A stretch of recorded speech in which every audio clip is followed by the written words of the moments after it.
E esse é um ponto que eu trago para a reforma. Nós temos que nos lembrar de quem estamos falando. Não são números numa planilha de Excel, são pessoas.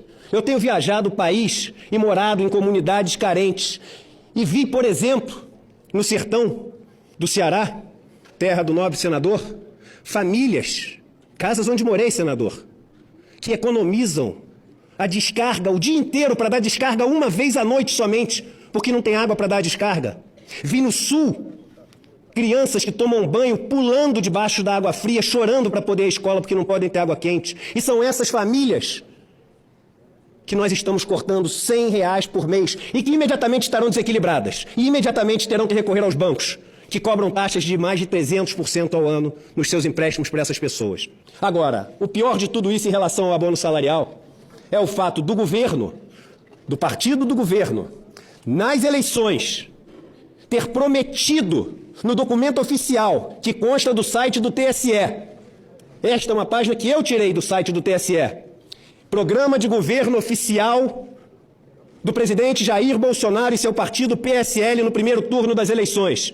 Diz o programa de governo na página 63. Propomos a modernização e aprimoramento do programa Bolsa Família e do abono salarial, com vantagens para os beneficiários. Eu não sei nem se pode isso, não é minha área de especialidade. Mas imagino que alguém que se eleja prometendo para uma comunidade que irá reformar o hospital daquela comunidade, não deve poder se eleger e demolir o hospital daquela comunidade. É o que está sendo feito. O governo prometeu, oficialmente, que daria vantagens para os beneficiários do abono salarial. E, ao se eleger, corta esse benefício de quase metade dos beneficiários e não dá vantagem alguma para aqueles que sobram com esse benefício. O segundo ponto, e me perdoem a celeridade na apresentação, mas quero cumprir os 4 pontos no tempo que me deram, é a questão das aposentadorias especiais. Não há nada mais cruel na reforma do que a mudança nas regras das aposentadorias especiais. Nas semanas que nos antecederam, o senador de Santa Catarina, senador Esperidião Amin, teve uma fala que tocou muitas pessoas quando trouxe para o debate alguns trabalhadores de Minas. Qual o sentido de se colocar uma idade mínima numa aposentadoria? Quem são os aposentados especiais? É uma aposentadoria concedida ao cidadão que trabalha exposto a agentes nocivos, acima dos limites estabelecidos, acima dos limites saudáveis. Se trabalhar mais do que aquilo, ele morre, ele tem um câncer, ele fica inválido. E é assim que nós vamos tratar aqueles que fazem aquilo que nós não temos a coragem de fazer?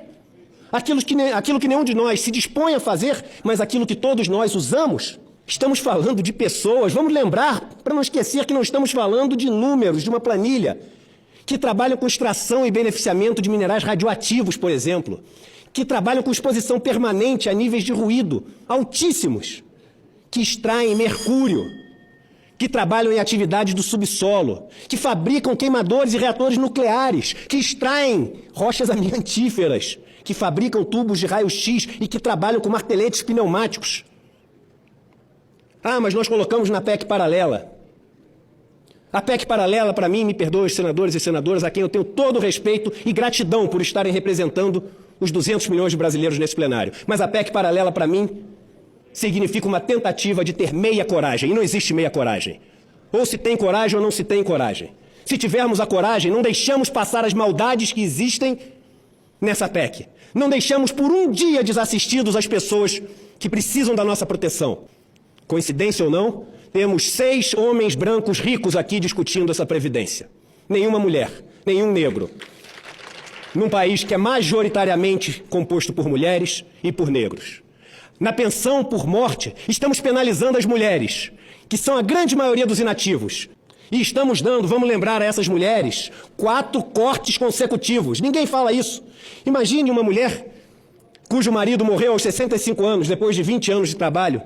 Ela vai reclamar o seu benefício e quando vai reclamar, dizem a ela, olha, não é mais os 80% maiores salários que o seu marido teve. A senhora teve um corte na aposentadoria. São os 100% todos os salários que o seu marido teve. Ela fala, tá bom, então me dê o benefício. Ele fala, não, mas existe outro corte. A partir de agora, você só tem direito a 60% do valor do benefício. Aí ela fala, então me dê esse que sobra. Ele fala, mas existe outro corte.